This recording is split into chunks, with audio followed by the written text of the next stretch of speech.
अस्सलामु अलैकुम वरहमतुल्लाहि वबरकातुहू। मोअज़्ज़िज़ हाज़रीन इकराम, बुज़ुर्गान कौम और मिल्लत, मेरे गयूर नौजवान साथियों, मैं आप तमाम का दिल की गहराइयों से शुक्रिया अदा करता हूँ कि आप लोग आज विकाराबाद में मजलिस इत्तेहादुल मुस्लिमीन के जलसे हालात हाज़रा में शिरकत करने के लिए आए हैं। मैं शुक्रगुज़ार हूँ आप तमाम का जो विकाराबाद के असम्बली हल्के से तशरीफ़ लाए हैं। परगी, तांडूर और कोडंगल से भी आप तशरीफ़ लाए हैं। आज के इस जलसे में आपका बेहद शुक्रिया। अल्लाह सुब्हाना व तआला आपको सलामत रखे, आपकी मजलिस इत्तेहादुल मुस्लिमीन की वाबस्तगी को आपके और हमारे नस्लों में सुबह क़यामत तक दायम और क़ायम रखे। आज शही नशीन पर तशरीफ़ फरमा हज़रत मौलाना आदम साहब, जनाब कलीमुद्दीन साहब जो आलमपली जामा मस्जिद के सदर साहब हैं, मौलाना जनाब मुफ्ती बदरुद्दीन साहब खिरत, जनाब अली मरशद मौलाना साहब, मौलाना मुफ्ती इब्राहिम साहब, जनाब हाफिज़ साहब, एडवोकेट रफ़ी साहब, मोहम्मद उस्मान विकाराबाद के मजलिस के सदर, अब्दुल हादी साहब जो तांडूर के सीनियर मजलिसी और मजलिस इत्तेहादुल मुस्लिमीन के सदर हैं, अलीमुद्दीन साहब विकाराबाद के town secretary, Mohammed Aleem joint secretary, Mohammed Sheikh, Mirza Firoz Baig साहब, मोहम्मद शरीफ साहब, इब्राहिम शेख साहब, फ़याज़ मोहम्मद साहब, हमारे मोहम्मद अज़ीम क़ुरैशी साहब, मोइस क़ुरैशी साहब जो धारूर के मजलिस के सदर हैं, मोहम्मद शफ़ी साहब और तमाम मुअज़्ज़िज़ उलमाए कराम, मशाइख़ीन उज़्ज़ाम जो आज तशरीफ़ लाए हैं, मैं आपका शुक्रिया अदा करता हूँ। और मुझे यकीन है कि आज आप यहाँ से जब उठ कर जाएंगे, इंशाअल्लाह ताला अल्लाह अपने फ़ज़्ल व करम से आपके दिलो दिमाग में एक ऐसी चीज़ को डालेगा जिसकी बुनियाद पर आप ना सिर्फ अपने लिए बल्कि अपनी आने वाली नस्लों के लिए, अपनी रियासत के लिए, आपके शहर और गांव के लिए एक अच्छा फ़ैसला लेंगे 30 नवंबर के दिन। अज़ीज़ दोस्तों और बुज़ुर्गों, मैं अपनी बात को कहने से पहले मैं ये कहना ज़रूरी समझता हूँ कि आज आप और हम यहाँ पर जमा ज़रूर हैं, तो हमको और आपको मिलकर जो फ़लस्तीन में फ़लस्तीनियों पर जुल्म हो रहा है उसकी हम तमाम को मज़म्मत करने की ज़रूरत है। आज फ़लस्तीन में पिछले 1 महीने से हम देख रहे हैं कि 10,000 से ज़्यादा लोगों को, फ़लस्तीनियों को इज़राइल ने उनको क़त्ल कर दिया, उनको ख़त्म कर दिया। आज गाज़ा में 7,000 बच्चों की मौत हो चुकी है। आज गाज़ा में क़रीब 3,000 के क़रीब ख़वातीन को ज़ालिम इज़राइल ने उनको ख़त्म कर दिया।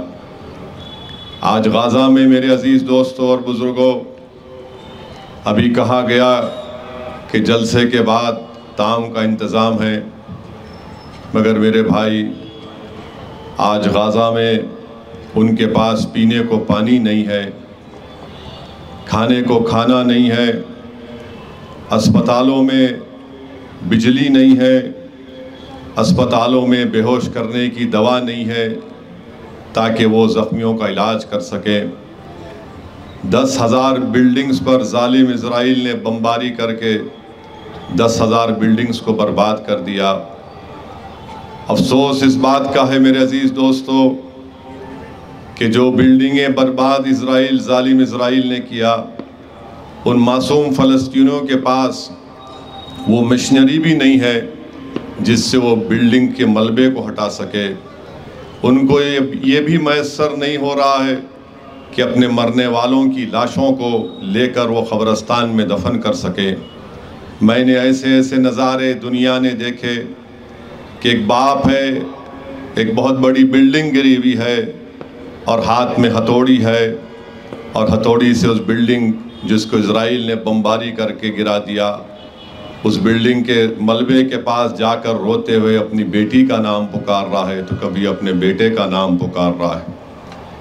ये तमाम दुनिया देख रही है, ख़ास तौर से मगरबी दुनिया जो बड़ी बड़ी बातें करती है हुकूक़ इंसानी के ताल्लुक़ से, मगर इज़राइल नस्ल कशी कर रहा है फ़लस्तीनियों की। बेंयामिन नेतन्याहू एक वार क्रिमिनल है, एक जालिम है। बेंयामिन नेतन्याहू हिटलर की तारीख़ को दोहरा रहा है। आज दुनिया बैठकर तमाशा देख रही है, मगर कोई नहीं है जो इस जालिम इज़राइल की इस बर्बरियत को रोक सके। मेरे अज़ीज़ दोस्तों और बुज़ुर्गों, कम से कम हम अपनी दुआओं में इन फ़लस्तीनियों के लिए दुआ फरमाएं। आज जब मैं आ रहा था तो मुझे हमारे एक दोस्त जो इन तमाम चीज़ों पर बहुत ज़्यादा नज़र रखते हैं, मुझे उन्होंने एक वीडियो भिजाया और कहा कि असद साहब, इज़राइल ने गाज़ा में पानी बंद कर दिया तो अल्लाह ने वहाँ पर बारिश को नाजिल किया, और आप अंदाज़ा लगाइए कि जो बच्चे 10,000 बच्चे मर गए, और जो बच्चे बारिश जब होती है तो बच्चे उस बारिश में नाच रहे हैं। मेरे अज़ीज़ दोस्तों और बुज़ुर्गों, क़यामत बर्पा कर दी गई है मासूम फ़लस्तीनियों पर। ये तमाम मगरबी ममालिक के हाथ इन फ़लस्तीनियों के खून से रंगे हुए हैं और मुझे यकीन है कि इनका खून रायगा नहीं जाएगा। अल्लाह सुब्हानहू व तआला उस मुबारक सरज़मीन पर जो मासूम फ़लस्तीनियों का क़त्ल-ए-आम किया जा रहा है इज़राइल की तरफ से, ज़रूर अल्लाह सुब्हानहू व तआला अपने फ़ैसले करेगा। और मुझे यकीन है कि फ़लस्तीनी अपने आज़ाद फ़लस्तीन मुल्क की लड़ाई को जारी रखेंगे। अगर मगरबी दुनिया और ये इज़राइल ये समझता है कि इन गाज़ा के 21 लाख लोगों में से 10 लाख लोगों को आप बेघर कर देंगे, वो डर कर गाज़ा छोड़कर मिस्र के सीनाई के सहरा में चले जाएंगे, तो तुम्हारी गलत फहमी है। जब तक एक फ़लस्तीन का बच्चा ज़िंदा रहेगा, सुन लो, बेंयामिन नेतन्याहू और ज़ायनिस्ट तुम्हारे ख़िलाफ़ एहतजाज बुलंद करेगा, वो फ़लस्तीन का झंडा लहराएगा। और हम भी आज इस सरज़मीन से फ़लस्तीनियों की तायीद करते हैं, उनके लिए दुआ करते हैं कि अल्लाह सुब्हानहू व तआला उन फ़लस्तीनियों की गैब से मदद फ़रमा दे। अल्लाह सुब्हानहू व तआला उन फ़लस्तीनियों की गैब से मदद फ़रमा दे। अल्लाह सुब्हानहू व तआला शाफ़ी है, अल्लाह सुब्हानहू व तआला ज़ख्मियों का इलाज करा दे। अल्लाह सुब्हानहू व तआला रज़्ज़ाक़ है, अल्लाह तो उनको रिज़्क़ पहुँचा दे। अल्लाह सुब्हानहू व तआला जब्बार है, या अल्लाह इन ज़ालिमों को तू देख ले। मेरे अज़ीज़ दोस्तों और बुज़ुर्गों, इस पूरी दुनिया में अगर कोई बहादुर कौम है तो उनका नाम फ़लस्तीनी है। वो 75 साल से अपने आज़ाद मुल्क के लिए लड़ रहे हैं। लाखों लाखों लोग बेघर हो गए। 75 साल में 2 लाख से करीब 2 लाख के करीब लोगों ने अपनी जानों को कुर्बान कर दिया। हमारे मुल्क में भी यहाँ पर गांधी ने कहा था कि अरब की ज़मीन अरबों के लिए, बरतानिया की ज़मीन अंग्रेज़ों के लिए, फ्रांस की ज़मीन फ्रांसीसी लोगों के लिए। हमेशा भारत ने, इंडिया ने फ़लस्तीनियों की तायीद की। आज भी हम उन फ़लस्तीनियों की तायीद करते हैं। हम मज़म्मत करते हैं इज़राइल की बर्बरियत की। इज़राइल एक ज़ालिम मुल्क है, इज़राइल एक ज़ालिम मुल्क है जो मासूम फ़लस्तीनियों का क़त्ल-ए-आम और नस्ल कशी कर रहा है। दूसरी अहम बात जो मैं आपको अर्ज़ करना चाहता हूँ मेरे अज़ीज़ दोस्तों और बुज़ुर्गों, आप जानते हैं कि तेलंगाना में असम्बली के इंतख़ाबात हैं और 30 नवंबर के दिन इंतख़ाबात के रायदही का दिन है। तो मेरी आप तमाम से अपील है कि आप लोग एक अच्छा फ़ैसला लीजिए, आप लोग एक सही फ़ैसला लीजिए, ताकि तेलंगाना में जो पिछले 9.5 साल से जो एक अमन का माहौल है वो अमन का माहौल बरकरार रहे। यहाँ पर मजलिस की मुखालिफत में बहुत से लोग बहुत सी बातें करते हैं। मजलिस ने क्यों ऐसा नहीं किया, मजलिस को ये नहीं करना चाहिए था, मगर मैं उस पे आने से पहले चिवड़ला, विकाराबाद और तांडूर की आवाम का भी शुक्रिया अदा करना चाहता हूँ। आपने मरहूम कायद सालार मिल्लत को 6 मरतबा रुकने पार्लिमान बनाया। मैं आपका शुक्रिया अदा करना चाहता हूँ कि आपने मुझे 1 मरतबा अपनी खिदमत करने का मौका दिया। मेरे अज़ीज़ दोस्तों और बुज़ुर्गों, जो चिवड़ला, विकाराबाद और तांडूर की आवाम है, यकीन जानिए मैं आपको बहुत याद करता हूँ। मेरे पास अल्फाज नहीं है, आप लोगों की मोहब्बत का कैसे शुक्रिया अदा करूँ। मैं जानता हूँ मैं 96 के पार्लियामेंट इलेक्शन में सालार का इलेक्शन एजेंट था, मैं 98 के पार्लियामेंट इलेक्शन में सालार का इलेक्शन एजेंट था, 99 के 99 के पार्लियामेंट इलेक्शन में मैंने कैंपेन किया था। मैं आप लोगों की मोहब्बत को सलाम करता हूं मेरे भाई, जो आज वो आपके माँ बाप, आपके बुजुर्ग आज इस दुनिया में नहीं है। मैं दुआ करता हूं कि अल्लाह सुब्हाना व तआला उनकी मग़फ़िरत फरमा दे कि उन्होंने मजलिस को कामयाब किया था उस पार्लियामेंट के इलेक्शनों में। मैं जानता हूं मेरे भाई, पहली मरतबा जब सालार इलेक्शन लड़ रहे थे तो कैसे आपको वोट डालने से लोग रोक देते थे, गांव में आने नहीं दिया जाता था, मगर आप बहादुरी के साथ बेखौफ होकर मजलिस के हरे झंडे को लेकर जाते थे आरएसएस और बीजेपी के लोगों के सामने। मैं आपका शुक्रिया अदा करता हूं। मैं जानता हूं कि सालार को भी चिवड़ला, विकाराबाद, तांडूर की आवाम से बहुत मोहब्बत थी और मरहूम कायद को ज़िंदगी में पहली मरतबा अगर हार्ट अटैक हुआ और उसी के बाद उनकी सेहत ख़राब हुई तो तांडूर में कायद थे और वहाँ पर किसी काम के इनाग्रेशन में सालार गए थे, तो वहाँ पर सालार को हार्ट अटैक हुआ, वापस लाया गया सालार को। तो सालार अच्छे होने के बाद मुझसे कहे कि जाओ तांडूर में जाकर जो मैं काम देखना चाह रहा था वो नहीं देख पाया मेरी सेहत की ख़राबी की बुनियाद पर। मेरे अज़ीज़ दोस्तों और बुज़ुर्गों, तांडूर में मरहूम छतरी पटेल भी थे, बेइंतहा मोहब्बत करने वाले लोग, बहुत बड़े बड़े लोग थे, आज इस दुनिया में नहीं रहे। मगर मैं आपको यकीन दिला रहा हूँ, असदुद्दीन ओवैसी आपकी खिदमत से महरूम तो हो गया, मगर मैं कभी भी आपका काम, आपकी खिदमत को नहीं छोड़ूंगा।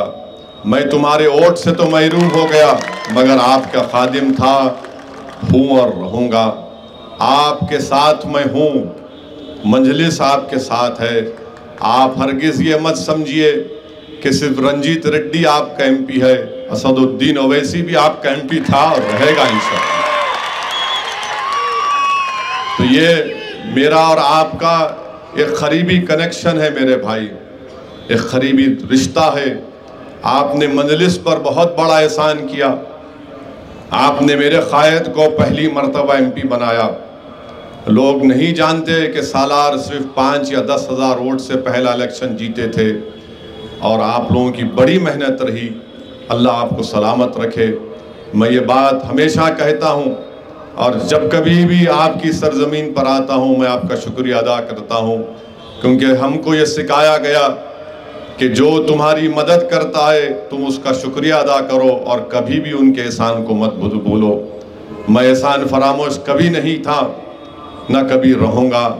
मैं एक गयूर बाप की औलाद हूँ, मैं एक बहादुर शेर की औलाद हूँ जिसने ज़िंदगी में उसूलों पर कॉम्प्रोमाइज़ नहीं किया, ना हमको सिखाया। तो मेरे अजीज़ दोस्तों, मैं बताना चाह रहा हूँ, हाँ बैठ बैठ, मालूम रात हो गई, आते ऐसे लोग। तो खैर आराम से बिठाओ, बिठाओ बिठाओ बिठाओ बिठाओ, आराम से बिठाओ। तो मेरे अजीज़ दोस्तों और बुज़ुर्गों, तीसरी बात जो मैं आपके सामने रखना चाह रहा था इस असेंबली इलेक्शन के बारे में, मजलिस के मुखालिफिन ये बोलते कि मजलिस ने क्या किया। आज आप देखेंगे कि आज के इस जलसे के मजमे को देखकर कांग्रेस और बीजेपी के लोगों को अब नींद नहीं आएगी 30 नवंबर तक इंशाअल्लाह ताला, बिल्कुल नींद नहीं आएंगी। अब इसके बाद ये लोग ये शुरू कर देंगे, क्या किए थे बताओ क्या किए। मैं उनका जवाब ये देना चाह रहा हूँ, विकाराबाद ज़िले का नाम विकाराबाद अगर है तो मजलिस इत्तेहादुल मुस्लिमीन की नुमाइंदगी की वजह से है। इसमें कोई कांग्रेस बीजेपी का रोल नहीं था, कोई नहीं था। अभी आप सुने हमारे भाई ने तकरीर में कहा, मैं खुद सीएम के पास जाकर बैठकर कहा कि आनंदगिरी हिल्स नहीं रख सकते आपको विकाराबाद रखना पड़ेगा। और केसीआर ने कहा, असद भाई फ़ोन उठा के बोले, असद भाई बोले नाम डाल दो, विकाराबाद नाम रखो। फिर उसके बाद सुनिए, अभी सुनो अभी बहुत बोलना है। दूसरी बात ये पूछेंगे विकाराबाद ज़िले के लिए क्या किए इन्हों। आज आ गए मेरे भाई, विकाराबाद में जो रेशन कार्ड है वो 2,41,000 है, जिसमें से विकाराबाद ज़िले में जिसमें से 23,000 के करीब मुस्लिम अक़लियत के रेशन कार्ड हैं, जिनको 5 किलो राइस आजकल अब फ्री में अच्छा मिल रहा है। अब आप बोलेंगे इसके उसके बाद बोलेंगे दूसरा क्या किए तुम, आसरा पेंशन। विकाराबाद ज़िले में 1,12,402 लोगों को आसरा पेंशन मिलता, 50,404 बेवाओं को मिलता, उसमें से 8,615 मुस्लिम अक़लियत को आसरा पेंशन मिलता। ये रिकॉर्ड है। और फिर आप बोलेंगे कितना पेंशन आप हर महीना मिलता मुस्लिम अक़लियत को, तो 2 करोड़ सालाना पेंशनों में मिलता, आसरा से हट के भी। विडो पेंशन है, डिसेबिलिटी पेंशन है। फिर ये लोग कांग्रेस के लोग पूछेंगे, अच्छा ये कर दिए, बताओ तालीम में क्या किए। तो कांग्रेसियों सुनो, पोस्ट मैट्रिक स्कॉलरशिप MTF बोलते उसको, इनको नहीं मालूम, थम्स अप है उन्होंने। पोस्ट मैट्रिक स्कॉलरशिप में विकाराबाद ज़िले में 20,590 मुस्लिम अक़लियत के बच्चों को पोस्ट मैट्रिक स्कॉलरशिप मिला। और पिछले 10 साल में 6 करोड़ 60 लाख रुपये इन बच्चों को दिए गए। फिर कांग्रेस वाले बोलेंगे कि रीइंबर्समेंट ऑफ ट्यूशन फीस में क्या है। तो मेरे भाई उसका भी रिकॉर्ड देता हूँ, ज़रा फ़ोन खोलना पड़ता। ये फ़ोन जो है खिलौना बना हुआ है आजकल, तो कल चेक कर लेना कांग्रेस के लोग जाके इसको। ये आप देखो, reimbursement of tuition fees, reimbursement बोल दिया मैं, रीइंबर्समेंट ऑफ ट्यूशन फीस 10,499 10,499 मुस्लिम अक़लियत के तुलबा और तालिबात को दिया गया। 9.5 साल में 11 करोड़ 20 लाख खर्चा हुआ। ये मजलिस की नुमाइंदगी पर। चीफ मिनिस्टर की ओवरसीज स्कॉलरशिप है, ये भी मजलिस शुरू कराई कांग्रेसियों, तुम नहीं करे। ओवरसीज स्कॉलरशिप में विकाराबाद के 12 मुस्लिम अक़लियत के बच्चों को ओवरसीज स्कॉलरशिप मिल रही, जो मुल्क से बाहर यूनिवर्सिटीज़ में पढ़ रहे हैं। विकाराबाद असम्बली कॉन्स्टिट्यूंसी के 6 बच्चों को मिला, 12 में से 3 का सिलेक्शन हो गया, सेकंड इंस्टॉलमेंट के पैसे आने का है। कितने खर्च हुए विकाराबाद ज़िले में ओवरसीज स्कॉलरशिप में? 2 करोड़ 12 लाख। शादी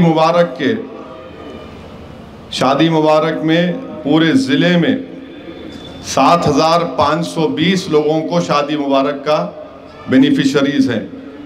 विकाराबाद असम्बली कॉन्स्टिट्यूंसी में 2,399 लोगों को शादी मुबारक के चेक मिले पिछले 9.5 साल में।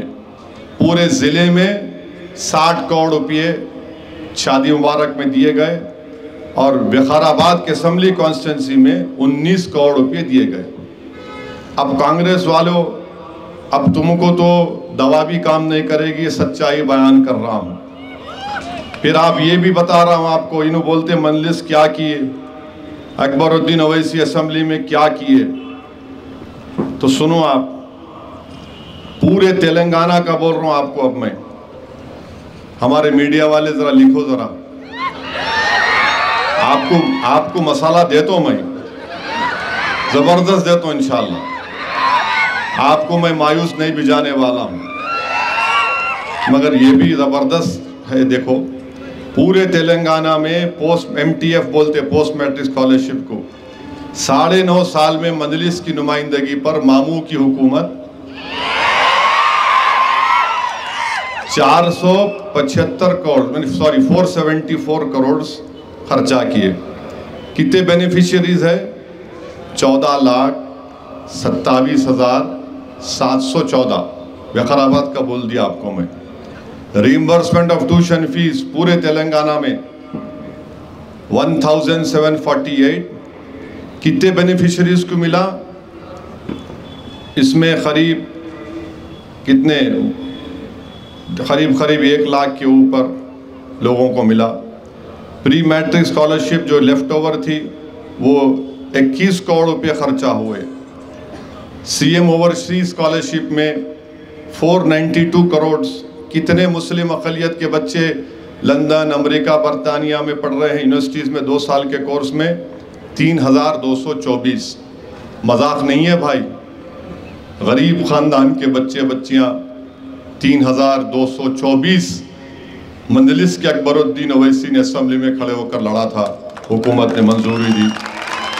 आपके शिवारेड्डी पेट पे टेमरिस का स्कूल है। पूरे तेलंगाना में जो टेमरिस के स्कूल हैं 201, 9.5 साल में मजलिस की नुमाइंदगी पर 3,070 करोड़ के करीब खर्चा हुए, जिसमें से अभी 1,20,000 पढ़ रहे हैं। बच्चियों का स्कूल हॉस्टल अलग, बच्चों का अलग, और 80,000 9.5 साल में पढ़ के निकल गए। 12वीं जमात तक पढ़ के निकल गए हमारे बेटियां और बेटे। अभी 1,80,000 उसमें पढ़ रहे। और इसको अकबरुद्दीन ओवैसी और MLAs नुमाइंदगी पर जूनियर कॉलेज में तब्दील किया गया। उन जूनियर कॉलेज में 32,660 मुस्लिम अक़लियत के बेटे बेटियां पढ़ रहे हैं। CDM है, 14 करोड़ खर्चा हुआ। कितनों को फ़ायदा हुआ? 49,310। माइनॉरिटी स्टडी सर्कल है, 17 करोड़ खर्चा हुए। सिविल सर्विस में 700 बच्चों को पढ़ाया गया। दूसरे वेरियस ग्रुप में 9,319। पूरे तेलंगाना में शादी मुबारक के जो 9.5 साल में मामू खर्चा किए वो 2,340 करोड़। कितने लोगों को शादी मुबारक के चेक मिले पूरे तेलंगाना में?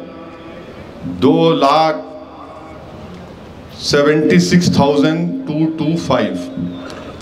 ये रिकॉर्ड है। इमाम मौज़म 316 करोड़ रुपये इमाम मौज़म के ऊपर खर्चा किए गए हैं।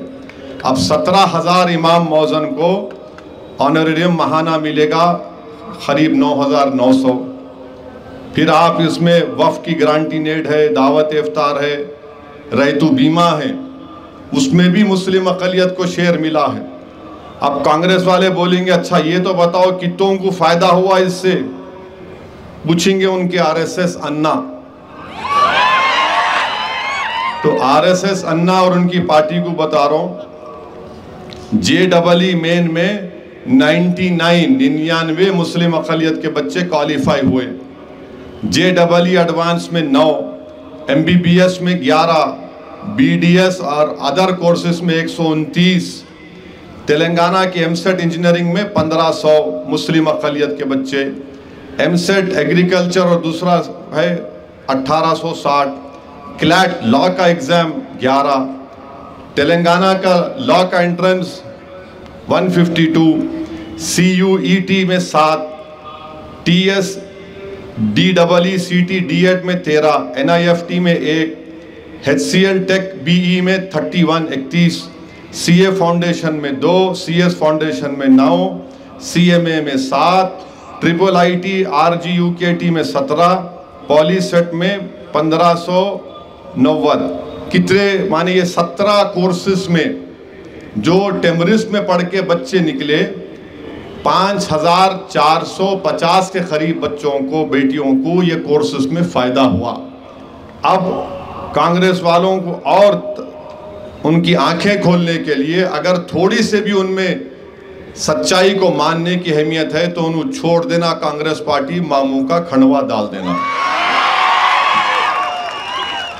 तो अब कांग्रेस वाले, हमारे दलित भाइयों का भी बोल रहा हूं, हमारे हिंदू भाइयों का, बैकवर्ड क्लास के भाइयों का भी, कल्याण लक्ष्मी शादी मुबारक में पूरे तेलंगाना में अब तक 13,01,000 के करीब नंबर है।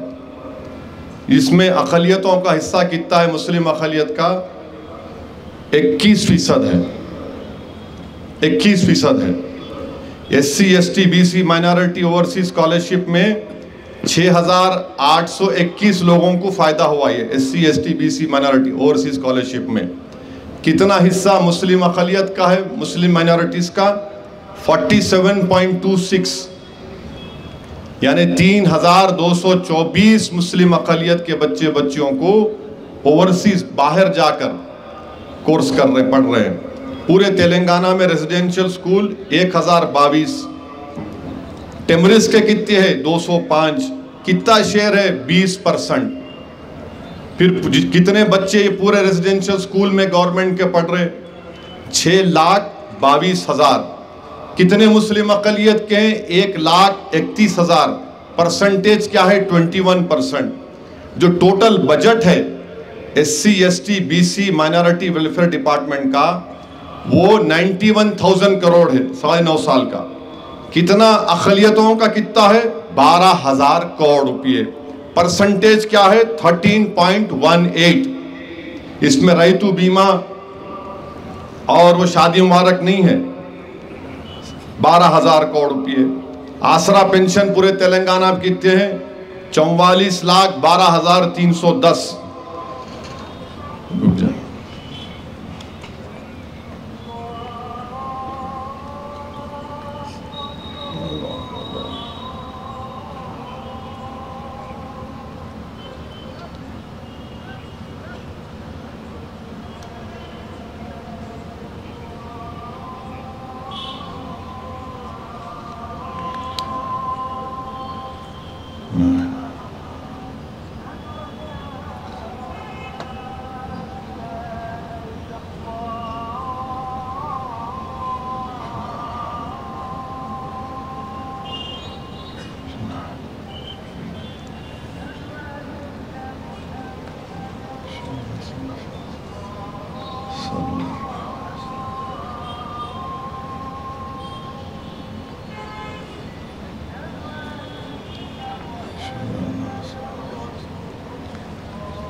मैं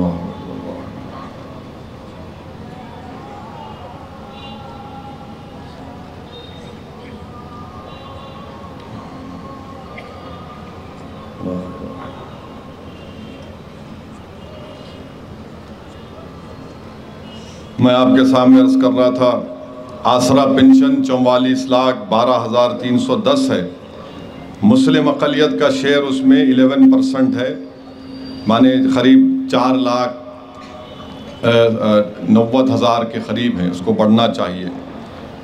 अब आपको ये भी बताना चाह रहा हूँ कि अगर 12,000 करोड़ तो बता रहा हूँ, मगर हर साल अगर आप देखेंगे तो कम से कम 5 से 6,000 करोड़ अक़लियतों के लिए मामू खर्च रहे, और उसमें रैतु बंधु ऐड कर लो, रैतु बीमा कर लो, आरोग्यश्री, KTR किट्स कर लो, तो मेरे ख्याल से हर साल अक़लियतों को 5,000 से 6,000 करोड़ मिल रहे हैं।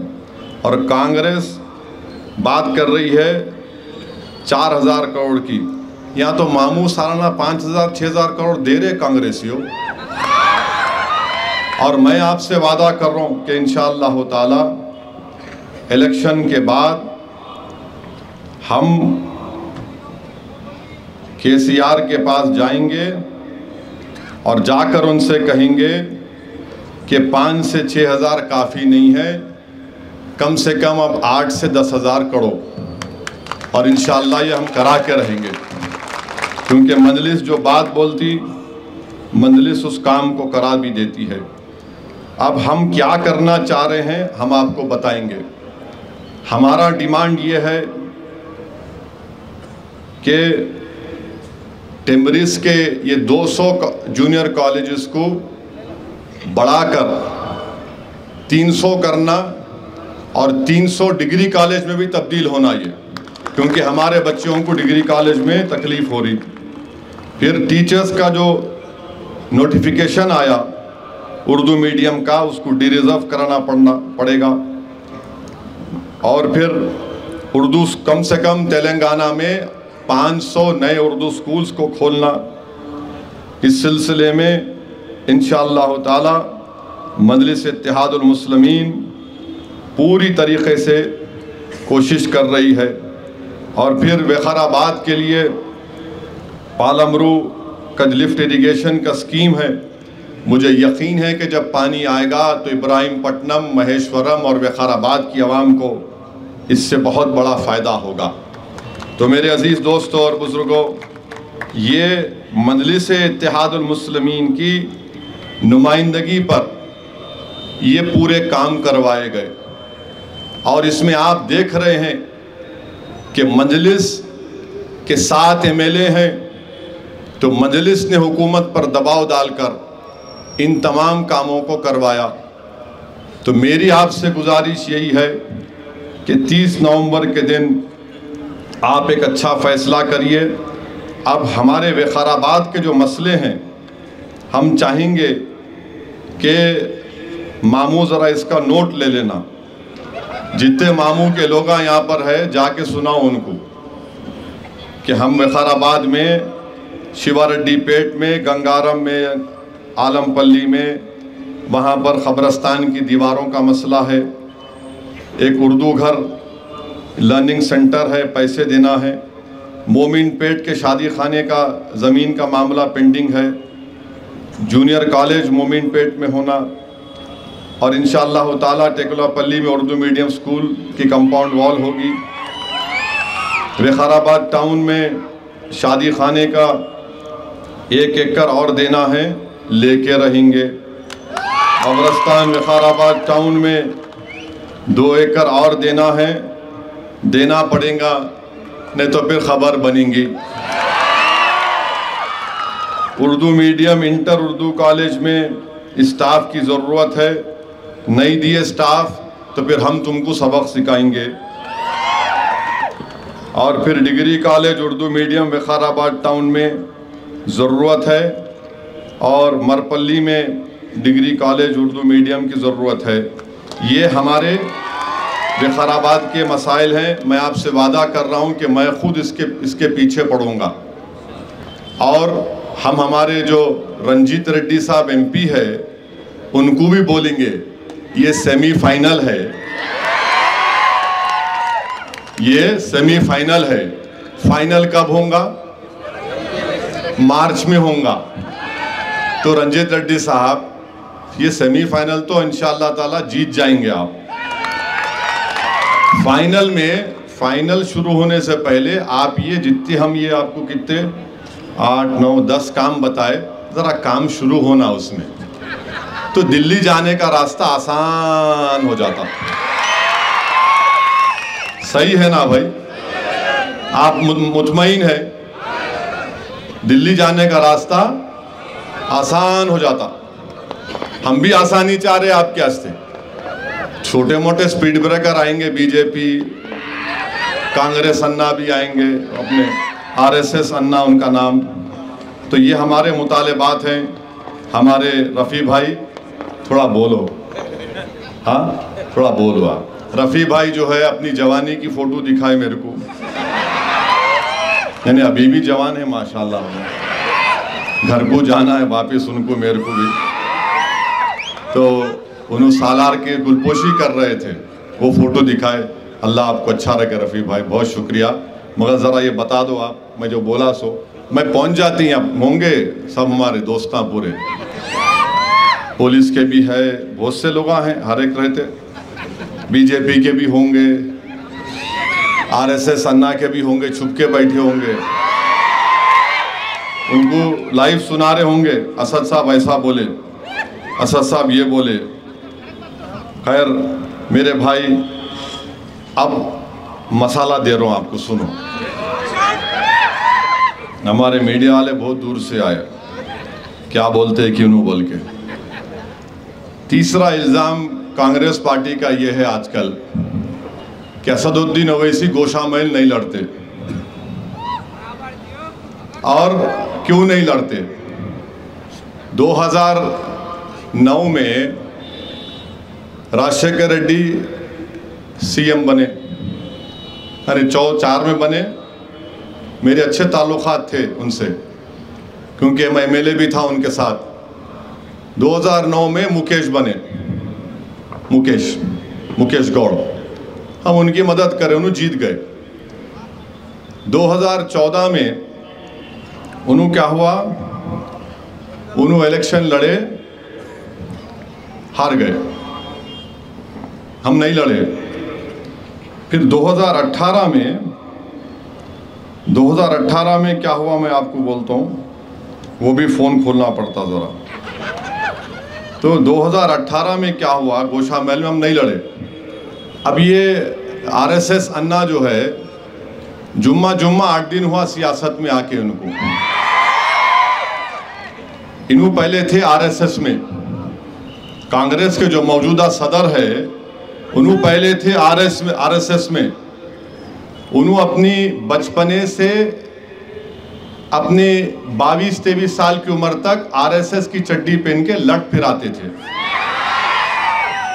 बाद में 3-4 साल पहले RSS वाले बोले भाई 90 साल बहुत चड्डी पहन ली, अब पैंट पहनेंगे। मगर इन्हों चड्डी पहन के लट फिराए। तो 2018 में क्या हुआ, गोशामहल में 61,000 के करीब उनको मिले, मलून को।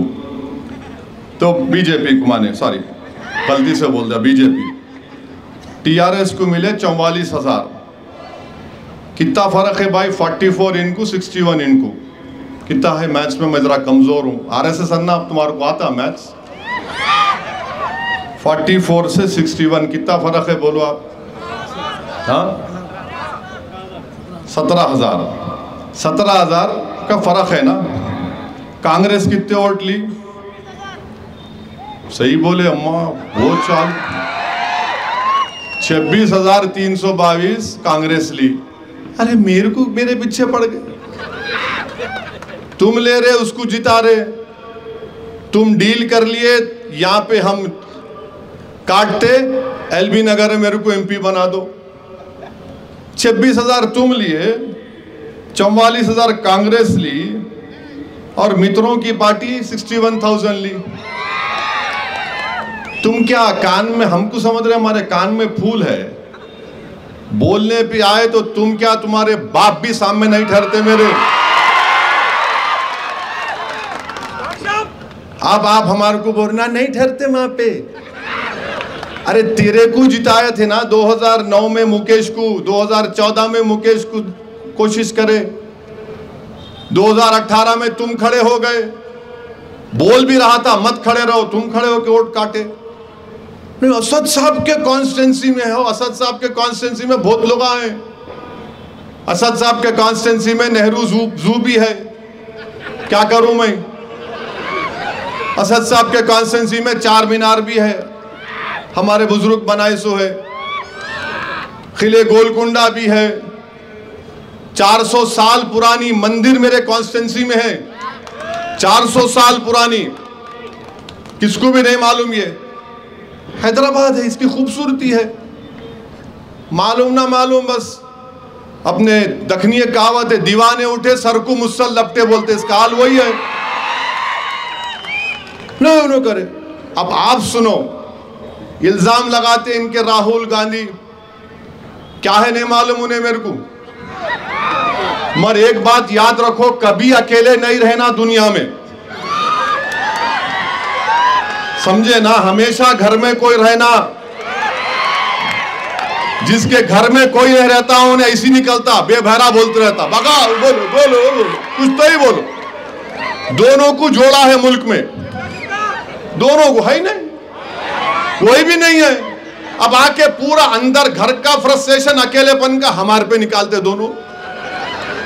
कोई रहे ना बाबा, देखो कितना हंस रहे आप लोग, पूरे शादीशुदा है ना, हंस रहे। घर को गए तो हंस सकते, नहीं हंस सकते ना, तो आप हंस रहे बाहर हूं तो आके हम पे गुस्सा निकालते। तो मालूम हुआ कि अकेलापन इंसान के लिए ठीक नहीं है। रहना कोई तो रहना, कुछ भी नहीं है। अब इनको मैं दिख गया मर्द, मेरे पीछे पड़े हुए। एक तरफ मोदी बोलते ओवैसी के हाथ में स्टीयरिंग, अमित शाह के बोलते हम मुस्लिम रिजर्वेशन खत्म कर देंगे ओवैसी। इनका वो बंडी, जिसकी बंडी का टायर हम पंक्चर कर दिए, वो बोलता कि मैं ओल्ड सिटी पे सर्जिकल स्ट्राइक करता हूं। अरे क्या बाप की जागीर है? हाँ, अब इनू तो चौथा आगे राहुल गांधी, MIM पैसे लेती हूँ, ऐसा। अरे मैं बोला मियाँ ये गर्दन के रगा फट जाएंगे आराम से, पैसे लिए बोलो। अरे वो बेचारा हमारा साबिका विक्रम क्या भट्टी विक्रमा, उन्हें तर्जुमा कर रहे, उसको पुकार, उन्हें भी सुनता, और इतने गुस्से में बोल रहे आप। अब इनका जवाब क्या है राहुल गांधी का? मैं 2004 से 2012 तक डॉक्टर मनमोहन सिंह की हुकूमत की तायीद करा। राहुल गांधी जब तुम दोबारा तेलंगाना को आएंगे, मैं तुमको चैलेंज कर रहा हूं, तुम बोलो कितने पैसे दिए थे मेरे को, तुम बोलना तेलंगाना की आवाम में, बोलना आकर कितने पैसे मेरे को दिए, और तुम्हारे कहने प्रूफ है तो वो भी दे दो। 2008 में न्यूक्लियर डील हुई थी, 2008 में, अब आपको नई बात करो, 2008 में न्यूक्लियर डील हुई थी, उसका नो कॉन्फिडेंस का मोशन था, तो रात में एक बहुत बड़े कांग्रेस के लीडर मेरे पास आए थे, आके बोले रात के 12 बजे, मैं जल्दी सोने वाला आदमी हूं, सुबह उठना पड़ता ना अपने को तौबा करने के लिए, जल्दी सो जाते अपन, में काम रहा तो रात भर जागते, नहीं रहा तो बोलते नको रे भाई, ज्यादा जागे तो फिर उन्हें शुरुआत है घर में जो है, जल्दी अपना फायदा है, कोई काम नहीं, डालो बिस्मिल्लाहिर्रहमानिर्रहीम, दुआ करना अल्लाह, तो आयतल कुर्सी पढ़ना, सो जाना राइट साइड पे। मैं सो गया। रात के 12 बजे हमारा राजू अभी भी है मेरे दिल्ली में घर में मार रहा। अरे मतलब क्या हुआ भाई, क्या तो भी हुआ? सर वो कोई आए बड़े आदमी। अरे मतलब सुने मेरे को, नहीं सर नहीं जाते बोल रहे। मैं बुलाया वो बड़े आदमी को, बोला क्या है जनाब, ये कोई तरीका है रात के 12:30 बजे? तो मेरे को बोले ज़रा आइए गाड़ी में। अरे मैं बोला मैं ये 12:30 बजे रात को गाड़ी में तुम्हारी क्या करूँगा? 1 मिनट आओ आप। गया मैं, गाड़ी में कौन बैठे थे मालूम आपको?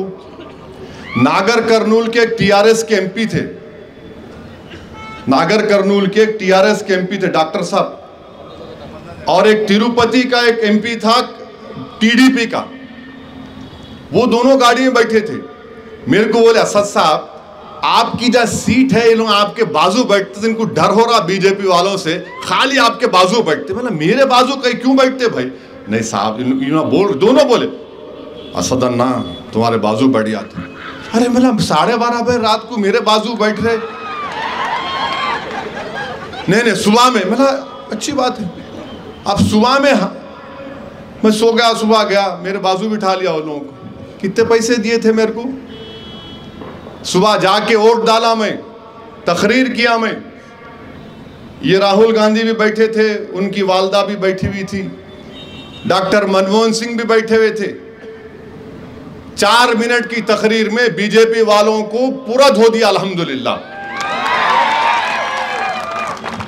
उस वक्त मैं ये बोला कि अगर भारत के फेवर में न्यूक्लियर डील है तो भारत के मुसलमानों को भी फायदा है। बोला इनू कौन अडवाणी, रथ यात्रा निकालने वाला जो मुल्क में बर्बादी लेकर आया, तू हमारे को बोलते? कम्युनिस्ट पार्टी के लोग अडवाणी के साथ थे, अब इनके साथ वो कौन सा है, IND अलायंस में है। कौन कितने पैसे दिए राहुल गांधी, तुम मेरे को बोलो। दूसरे दिन डॉक्टर मनमोहन सिंह सबका शुक्रिया अदा करने को घर पे बुलाए चाय पे, और डॉक्टर मनमोहन सिंह अब उनके मुंह से गलती से निकल गया ओवैसी का जबरदस्त स्पीच दिए। कितने पैसे दिए थे मेरे को? तो सोनिया गांधी बीच में आके बोले लालू यादव जरा मेरे को देखे। मैं उनको देखा, मेरे को देखे तो मैं देखता हूं किसको भी। तो सोनिया गांधी माशाल्लाह वो औरत बहुत बुर्दबारी है, उसमें बेटे में नहीं है। तो उन्होंने बोले नहीं सब अच्छा बोले, ऐसा बोले।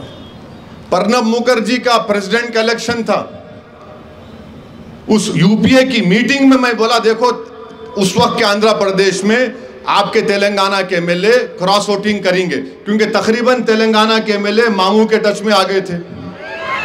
हम मामू के खिलाफ थे नहीं थे, हम तेलंगाना के खिलाफ थे, खुल के बोल रहा हूं मैं। और मैं बोला उधर आंध्रा के MLA जगन के साथ चले जाएंगे। मीटिंग हो गई, अहमद भाई मरहूम अल्लाह उनकी मगफरत करे मेरे को आके बोले ज़रा मैडम और डॉक्टर साहब आपको रुको बोल रहे। मैं बोला मेरे को रुक जा। अब अचानक मेरे सामने आए, आके बोले नहीं कुछ करना पड़ेगा आपको। मैं सर को हाथ लगा लिया, बोला मैं कुछ भी नहीं कर सकता। जगन को आप लोग जेल में डाले, मैं नहीं डाला। आप जगन को आप बोलो, नहीं आप बोलना, आपका दोस्त है, आपके राजशेखर रेड्डी से अच्छे ताल्लुकात थे, आप जाके बोलो। और फिर मेरे को क्या बोले, हम विजय बोल के नहीं बोलना। मैं ये क्या मतलब? खैर मैं गया, जगन से मिला, जगन बहुत नाराज थे, चंचलोड़ा जेल में। आप पूछना जगन से कभी, मीडिया वाले समय बोला बोल के। जगन मोहन रेड्डी आधे घंटे तक नहीं आए जेल में, मैं बैठा हुआ हूँ सुप्रिटेंडेंट से देखते चेहरा उसका। अब उन्हें मेरे को देख रहा, उन्होंने आते बोल रहे, मेरा नहीं बोलो मैं मिलने आया। आखिर में वो जगन मोहन रेड्डी जो है एक सुपरस्टार के साथ चलते हुए ऐसा निकल के आए, ओ असद भाई अब आए आप, मैं इतने महीने से जेल में हूँ। मेरा मालिक ये जो जितने कांस्टेबल है पूछो मेरे कॉन्स्टेंसी के, मैं पूछता था आपका हाल कैसा है। खैर बहुत देर बात हुई, लंबी गुफ्तगू। उन्होंने बोले ठीक है असद भाई आप बोल रहे ना, आप बाहर जाकर मीडिया को बोल दो। मेरा गलती मैं नहीं करता, आप खुद बोलो अपनी पार्टी से। और मैं बोला कल प्रणब मुखर्जी आ रहे। तो जगन बोले कि क्या मेरी अम्मा से मिल सकते क्या? मेरा बिल्कुल, आप रिकॉर्ड उठा कर देखो उस दिन का अखबार में, हजरत गूगल पे जाओ। प्रणब मुखर्जी हैदराबाद उतर के जाके जगन मोहन रेड्डी के वालदा से मिले, पैसे दिए थे मेरे को। अरे तुम लोगों को जरा शर्म है, तुम मेरे को पैसों से खरीद सकते? क्या पैसे क्या माने रखते मेरे लिए? क्या मैं क्या अल्लाह नहीं दिया मेरे को? अल्लाह मेरे को बहुत दिया। सबसे बड़ी दौलत जो अल्लाह मेरे को दिया वो रसूल अल्लाह सल्लल्लाहु अलैहि वसल्लम का उम्मती बना हम तमाम को, दुनिया की सबसे बड़ी दौलत है। ये दीवानों को मालूम ही नहीं वो दौलत क्या होती। तुम दुनिया की दौलत, अरे मेर करें तो दीन और दुनिया की दौलत है, उनके सदक़े में सब मिल रहा, मिलता रहेगा मेरे को। तुम लाख कर लो कुछ नहीं होता मेरे को, क्योंकि कमली वाले का करम है, दुआएं हैं अहले दिल की। अभी लोग बोलते पैसे लिए, अरे तुम कौन सा पैसा देते रे मेरे को? तुम्हारे दुनिया की दौलत तुम ला के रख दो, थूक तो उस पर मैं अल्हम्दुलिल्लाह। तुम मेरा ज़मीर, मेरा ईमान नहीं खरीद सकते। बीजेपी से पैसे लिए बोल रहे ना, तो याद रखो आज अवाम में बोल रहा हूं मैं। रसूलुल्लाह सल्लल्लाहु अलैहि वसल्लम की मस्जिद नबवी में था, मैं जुम्मे की नमाज पढ़ के निकल रहा था, तो एक साहब ऐसी बोले, मैं उनका हाथ पकड़ लिया, मैंने चलो रसूलुल्लाह सल्लल्लाहु अलैहि वसल्लम के सुनहरी जालियों के पास तुम खड़े रह के बोलना ये बात। तुम सुनहरी जालियों के सामने, आका के सामने खड़े रह के बोलना कि सदुद्दीन पैसे लिया। मिला चलो मेरे साथ, तुम चलो। बोला मैं, मिला इस बारगाह से बड़ी कोई बारगाह दुनिया में नहीं है, चलो बोलो। आओ आका के सामने खड़े रह के बोलो, बोलो तुम। और जो दुनिया में मेरे को बोल रहे, तुमको अशर में ये बोलना पड़ेगा। अल्लाह होगा और तुमको ये इल्जाम लगाने वालों, तुमको अल्लाह के सामने बोलना पड़ेगा। तुम तैयार हो जाओ उस दिन के लिए। तुम मेरे को बोलते, अरे मुझे जुनून है मंजलिस को फैलाने का। क्या गुनाह है मंजलिस को मैं फैलाऊंगा तो? कौन सा गुनाह कर रहा हूं मैं? पैसे लिए, पैसे लिए। अरे तुम्हारी तरबियत पैसों के ऊपर हुई होगी, मेरी तरबियत ईसार और कुर्बानी पर हुई है। हमेशा हमारे मरहूम बाप, और अल्लाह मेरी अम्मा को अच्छा रखे, हमेशा मेरी अम्मा सोने से पहले सिखाती थी, आज भी वही बोलती कि अल्लाह पे नजर रखो, अल्लाह पे नजर रखो, अल्लाह से उम्मीद रखो। अरे हम वो सुन के बड़े हुए, दौलत दिए, पैसे दिए। अरे तेरे काय के पैसे रे? पैसे पैसे कितने पैसे देते? इनका अजीब मामला है। और राहुल गांधी ये समझते कि मैं नेहरू परिवार का हूं तो मैं आसमान से टपका। तुम आसमान से नहीं टपके, कोई आसमान से नहीं टपका। इस भारत में कोई खानदान पानदान नहीं चलेगा। जो मेहनत करेगा, जो जज्बा रहेगा, जो मन चला रहेगा, जुनूनी रहेगा, लोग उसके पीछे जाएंगे। पैसे लिए, बताओ कितने पैसे दिए, तुम बताओ। और तुम राहुल गांधी, अब बोल रहा हूं, मेरे को कई कांग्रेस के लोग दिल्ली से फोन करके बोले, आप राहुल को नहीं बोलना था, फैमिली को नहीं बोलना था। अरे मैं बोला कहीं की फैमिली रे? कौन सी फैमिली? किसी फैमिली को नहीं मानता मैं, सब बराबर है, कोई बड़ा छोटा नहीं है। तुम बड़े तो मैं तुम्हारा बाप का बड़ा हूं, याद रखो। कोई बड़ा छोटा नहीं, सब बराबर है। तुम्हारे पास जो चमचे पलते होंगे वो तुमको बड़ा समझते। जब भी तुम्हारे से मिला, आंख में आंख डाल के बात की, और बात वैसे ही करूंगा मैं। राहुल गांधी ये बोलो, तुम अमेठी हार गए, मैं नहीं था। स्मृति ईरानी से तुम्हारी डील क्या हुई बोलो? मैं नहीं था ना, था मैं लड़ा इलेक्शन, हार गए। उन्होंने कौन दिए पैसे उनको हारने को? इन्हों 2019 का लोकसभा चुनाव लड़े, इन्हों पार्टी के प्रेसिडेंट 50 पे आके दम तोड़ दिए। मोदी से कितने लिए तुम बताओ मेरे को? आप कितने लिए राहुल गांधी तुम मोदी से बताओ? कितने पैसों में तुम बिके मोदी के सामने बताओ देश को? अपना इलेक्शन हार गए, वायनाड में जीते। क्यों जीते? क्योंकि वहां पे 30% असदुद्दीन ओवैसी है। तुम आके हमारे को बोलते। याद रखो, तुम्हारी हर बात का जवाब देने को तैयार हूं मैं। कोई पैसों से खरीद नहीं सकता। हां, तुम मोहब्बत दिखाओ, मैं अपना सब चीज कुर्बान करने को तैयार हूं। तुम अगर लड़ने को आओगे तो मैं मर जाऊंगा, मगर तुम्हारे सामने सर नहीं झुकाऊंगा कोई ताकत के सामने। आप हमारे को बोल रहे ऐसा करे, वो करे। अच्छा, मैं तो बोल दिया राहुल गांधी को आओ। कई को बोलते प्यारे तुम वायनाड छोड़ो, अमेठी तुम जाने वाले नहीं है, फिर हारते तुम वहां पे। अगर तुम गए अमेठी को तो मैं हारो राहुल गांधी तुम्हारे खिलाफ इंशाअल्लाह ताला आऊंगा। मैं खाली आके जरा दौरा करके जाता हूं, खाली एक मस्जिद में जाके नमाज पढ़ के सलाम वालेकुम भाई तुम्हारा फकीर आया है, मेरी लाज रख लो, इतना ही बोलूंगा बस। देखेंगे क्या होता फिर। और फिर उन्हों ख़त्म हुए तो इनका पीसीसी का प्रेसिडेंट, इन्हों आरएसएस से आए। मेरी बात यकीन करो आप, मैं जिम्मेदारी के साथ कह रहा हूं, इन्हों आरएसएस से आया ये पीसीसी का प्रेसिडेंट। इसकी शुरुआत आरएसएस से हुई, इसकी जिंदगी जब तक रहेगी आरएसएस में ही रहेगा। और आरएसएस की खूबसूरती है कि आरएसएस सब कुछ छोड़ती है, ऐसा तू वहां जा, तू यहां जा, तू उधर जा, तू इधर जा। तो इन्होंने शुरू किया आरएसएस, फिर उसके बाद इन्होंने बीजेपी में, एबीवीपी, बीजेपी में गए। 1999 में असेंबली का इलेक्शन, बाई इलेक्शन हुआ, सैयद सज्जाद साहब का इंतकाल हो गया, कारवान का। अफसर खान लड़े, किशन रेड्डी पहला इलेक्शन मंजलिस से लड़के हार गए, डिच्चा मारने को आए, उल्टा मामला हो गया। मैं अपनी आंखों से ये आरएसएस अन्ना को किशन रेड्डी के साथ काम करते देखा। फिर बाद में आरएसएस बोली नहीं तू छोड़ दे, टीडीपी में चला जा। टीडीपी की साइकिल पे ऐसा बैठा, नायडू की साइकिल को ही तोड़ दिया पूरा। तो नागपुर से आरएसएस का हुक्म हुआ कि अब तू चले जा कांग्रेस में, कांग्रेस में चले गया। अब ये ऐसा इंसान है जिस किसी इमारत पे बैठता उसको बिठाता उन्हें, पूरा डिमोलिश करते। तो कांग्रेस के गांधी भवन को मोहन भगवत कंट्रोल कर रहे। कांग्रेस का निशान क्या है? पंजा। हाथ किसके हाथ में है? आरएसएस के हाथ में है। और ये हमको बोलता है, क्या बोलता है? असदुद्दीन ओवैसी की शेरवानी पे चले गए उन्होंने,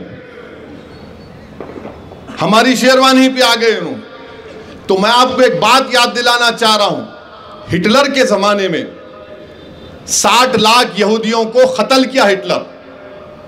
हम उसकी मजम्मत करते हैं, गैस चैम्बर में भी डाला, उनको कैद खाने में डाला, 60 लाख यहूदी मर गए।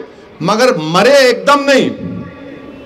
हिटलर क्या किया? पहले जितने यहूदियों के बड़े बड़े सियासी कायदीन थे उनके कपड़ों पर पहले हमला करता था हिटलर। ये तारीख है। ये इनके कपड़े देखो, यहूदियों के कैसे कपड़े हैं, गंदे कपड़े हैं। इनके कपड़े देखो, इनके कपड़े देखो। उसके बाद क्रिस्टल नाक मूवमेंट हुआ, पिक्चरें बनाई गई यहूदियों के खिलाफ। उसके बाद 60 लाख यहूदी मारे गए। तो ये शख्स भी अब जब कपड़े पे हमला करना शुरू किया, वो हिटलर की तारीख को दोहरा रहा है। ये आरएसएस अन्ना, पहले कपड़े पे हमला करो, उसके बाद क्रिस्टल नाक का मूवमेंट होगा, उसके बाद फिजिकली इनको हार्म करो। इसकी जहनियत, नफरत इसके जबान पे आ ही गई। तो उसको असदुद्दीन ओवैसी से नफरत तो दिखा रहा है, मगर नफरत है हर शेरवानी, कुर्ता पैजामा, टोपी और दाढ़ी रखने वाले से। इसको नफरत जबान पे अल्लाह ला ही दिया, अल्लाह इसको एक्सपोज कर दिया। असदुद्दीन ओवैसी को नहीं इसने कहा, बल्कि आप तमाम को इसने पैगाम दिया कि जैसा हिटलर ने पहले जबान से कपड़ों पर हमला किया, उसके बाद जिस्मानी हमले शुरू हुए। अब क्या भारत में ट्रेनों में दाढ़ी देखकर गोली नहीं मारी जा रही है? देखा नहीं आपने जयपुर के एक्सप्रेस में रेलवे प्रोटेक्शन का ऑफिसर नाम पूछ के गोली मार दिया 3 लोगों को। दाढ़ी रखने पर नहीं मारा जाता, सर पे टोपी पहनने वालों को नहीं मारा जाता, बुर्खा पहनने वालों को नहीं मारा जाता, गाली नहीं दी जाती, गोश्त का कारोबार करने को पीट मारने वालों को पीटा नहीं जाता। ये उसी पूरा सिलसिले की एक कड़ी है। ये चाहिए है कांग्रेस तेलंगाना में आज। इसकी जबान से जो निकलता है असदुद्दीन ओवैसी के बारे में, वो आप तमाम तक मैं पहुंचा रहा हूं, वही उसकी इरादे हैं। यह है असल खेल आरएसएस का, यह है असल खेल कांग्रेस का। आप अंदाजा लगा लो, मेरी बात का यकीन करो आप खुदा के लिए, इसके दिल में नफरत भरी हुई है, इसीलिए ये इस तरह की वाहियात बातें करता है। और शेरवानी पे जब तुम आ गए, आरएसएस अन्ना, शेरवानी का दूसरा नाम परेशानी भी है। इंदिरा गांधी दारुस्सलाम को आई थी शिवशंकर साहब के इलेक्शन के लिए। इंदिरा गांधी शेरवानी पहनने वाले मेरे कायद सालार के बाजू बैठी थी आरएसएस अन्ना। अच्छा, इन्हें खुद, ये कांग्रेस का सदर खुद, जब बल्दिया के इलेक्शन हैदराबाद में हो रहे थे, इसका वीडियो है, हजरत गूगल पे जाओ, आप यूट्यूब पे जाओ। असद भाई हमको छोड़ दो, जहां आप लड़ रहे वहां वोट ले लो, जहां आप नहीं हमको वोट दो। जब तेरे को याद नहीं आई शेरवानी, आपको जब याद नहीं आया, मेरे भाई ये इनका मसला है, एहतियात करिए इन लोगों से। अभी इख्तिदार में नहीं है तो ये काम कर रहे हैं, इनकी जबान इनके नापाक अज़ाइम को बयान कर रही है, इनकी जबान, इनकी सोच आपको बोल रही है कि ये मुस्तकबिल में हमको परेशान और तबाह बर्बाद भी कर सकते हैं। क्या आप भूल गए 2013 में तांडूर में क्रिकेट मैच हुआ था, फसाद हुआ नहीं हुआ? हादी किसकी हुकूमत थी? किरण कुमार रेड्डी की थी। अब बोलते गोशा महल क्यों नहीं लड़े, वो तो बोल दिया। अब आप मेरा मंजलिस का इखलास सुनो। हादी यहां बैठे हुए हैं, हादी मेरे सामने आके रोए, साहब तांडूर लड़ना है, बहुत जिद्दी आदमी हादी, आपको अंदाजा नहीं है, आखिरी जिद्दी है। माने आप दीवार को तोड़ सकते, इसको नहीं तोड़ सकते आप, बहुत जिद्दी आदमी है। नहीं साहब लड़ना है साहब, नहीं छोड़ता साहब, मैं आपके घर में बैठ जाता हूं। 4 घंटे 3 घंटे 2-2 मरतबा फोनों पे तंग करना, और इनको जुनून है रात में फोन करते हैं, क्योंकि मेरे घर में है, मैं जल्दी सो जाता हूं। हादी फोन कर, साहब सो तो नहीं गए, फोन उठाना पड़ता, बहुत जरूरी बात करना। क्या हुआ हादी, सब ठीक तांडूर में? नहीं साहब एक कैंडिडेट खड़ा करेंगे। मेरे भाई इस शख्स के आंखों में आंसू थे। मैं समझा के हादी को लपटा के बोला, छोड़ दे हादी, अपने को मुस्तकबिल को देखना है, गरीब बच्चों को देखना है, रियासत को देखने का है। मैं सलाम करता हूँ हादी को, सर झुका के बोला, साहब आपका हुक्म है, मैं सलाम कर रहा हूँ, जा रहा हूँ। अब आप और एक बात सुनो, ये गोशा महल में तो बता दिया, निज़ामाबाद की सीट, निज़ामाबाद की सीट में मेरे 16 कॉरपोरेटर है मंजलिस के। कितने? 16। डिप्टी मेयर मंजलिस का, डिप्टी मेयर मंजलिस का मेयर, और टीआरएस के कितने? 12 या 13 है, हमारे 15 या 16 है, 2 को ऑप्शन है। निजामाबाद की पूरी टीम 6.5 घंटे मेरे घर में बैठे, जिसमें हमारे जाबिर साहब भी, भैंसा के चेयरमैन। 6.5 घंटे बातचीत हुई। मैं उनको समझाया, मियाँ देखो आरएसएस को कामयाब होने नहीं देने का है। आरएसएस को कब, वो लोग जिद पे थे, नहीं साहब आप समझो, आप समझो साहब, आप आ जाओ, खाली निजामाबाद को आप 2 बार आओ साहब, 2 पैदल दौरे करो, पूरा खत्म कर देंगे, सब माहौल अच्छा हो जाता। 6.5 घंटे मैं समझाया। मेरे भाई इदरीस की आंखों में आंसू थे, मेरा छोटा भाई है इदरीस, डिप्टी मेयर, अल्लाह उसको सलामत रखे। शकील मेरा सदर, छोटी सूरत कर लिया, ठीक है साहब आपका फैसला है, मगर हमारे को तकलीफ है। मेरा जाबिर 45 साल का हमारा रुकन जाबिर, मैं बचपने से जाबिर साहब को भैंसे में देख रहा हूं। एक नहीं 10 मरतबा जाबिर जेल को गया, पुलिस मारी उसको। एक नहीं कई मरतबा जाबिर को पुलिस मारी उस जमाने में, 1980 के दहे में। आंख में आंसू जाबिर के थे, क्योंकि जाबिर भी लड़ना चाह रहे थे, इदरीस भी लड़ना चाह रहे थे। मैं उनको समझाया, नहीं मियाँ आरएसएस जीत जाती भाई, आरएसएस को रोकना है, अपने को रियासत को देखना है, अपने बच्चों के मुस्तकबिल को देखना है। अरे बोले, उन लोग बोले साहब हम जीतेंगे तो रोकेंगे ना। मिला ये हम नहीं कर सकते। 6.5 घंटे 27% और 44%। शर्म करो कांग्रेसियों, तुमको मालूम ही नहीं हम कितने कुर्बानियां देते, हम कितना सोचते हर चीज के बारे में। आप समझते आसान है मेरे को इन हमारे जमात के लोगों को समझाना? ये भी इंसान है, इनके भी ख्वाहिशात है, इनको भी ख्वाहिश है कि आगे बढ़ना, हम एमएलए बनना, हम लड़ेंगे, पार्टी को आगे बढ़ाना है हमारे को। आप अंदाजा लगाइए कितना मुश्किल काम था जाबिर साहब को, इदरीस को समझाना। मगर अल्लाह इन तमाम निज़ामाबाद के मेरे जिम्मेदारों को अल्लाह सलामत रखे। बोले ठीक है साहब, जब आप बच्चों के मुस्तकबिल की बात कर रहे, जब आप रियासत तेलंगाना को मजबूत बनाने की बात कर रहे, तो हमारे जो छोटे मोटे ख्वाहिशात है कोई माने नहीं रखते।